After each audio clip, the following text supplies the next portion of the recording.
የሰፈራ ቅኝ ግዛት ፍልስፍና ደጋፊዎች ናቸው። እነዚህ ደግሞ ነባሮችን በኃይል የማባረር ፖሊሲን ይደግፋሉ። ምን ማለት ነው?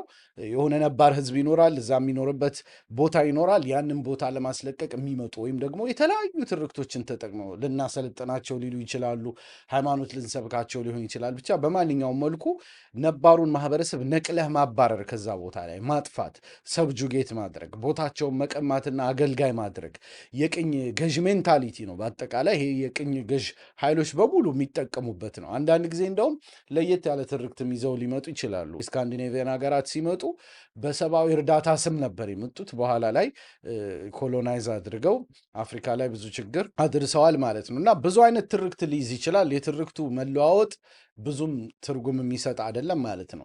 እስራኤላውያኑም አሁን የተለያየ ትርክት ተጠቅመዋል አይደል? ወደዛ የመጡት ላንድ ዊዛውት ፒፕል ቱ ፒፕል ዊዛውት ላንድ ብለው ነበር። ልክ ፍልስጤማውያን የሌሉ ይመስል ባለቤት የሌለውን መሬት ለሌለው ህዝብ እንስጥ የሚል ፍልስፍና ይዘው መጥተዋል። በጣም በቃ እልም ያለ አራድነት ማለት ነው። እና ፍልስጤማውያንን እጅግ በጣም ትልቅ ስቃይ ውስጥ ከተዋል። እንዲህ አይነት አመለካከት ያላቸው አሉ።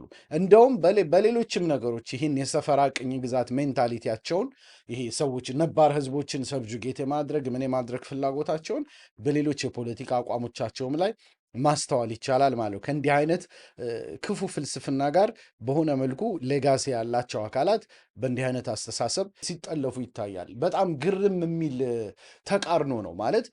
ስለ ሀገራት ሉዓላዊነት ብትጠይቃቸው እነዚህ ሰዎች ኖ እንደ ሀገራትማ በቃ ድንበር አላቸው፣ ድንበራቸው መከበር ይገባል ይልሃል። ለምሳሌ የኬንያና የታንዛኒያ ድንበር አለ። ኬንያ ዛሬ ተነስታ ታንዛኒያን ብትወር ምን ብትል ኖ ልክ አይደለም ይልሃል። ለምን? የኔሽን ስቴት በቃ አንድ ጊዜ የተሰመረ ድንበር አለ፣ ያ ድንበር መጠበቅ አለበት ይልሃል። በ1948 እስራኤል መታ ፍልስጤማውያኑን ጨፍጭፋ አባራ ከዛ ቦታ ላይ ግዞተኛ አድርጋ ሽብር እያካሄደች ለረጅም ጊዜ እነሱን ተገዣ አድርጋ እየኖረች ነው፣ አፓርታይድ ስርዓት ውስጥ ማለት ነው። ይህንን ታዲያ በምን መልኩ ነው እንትን የምትለው ስትለው ምን ይልሃል?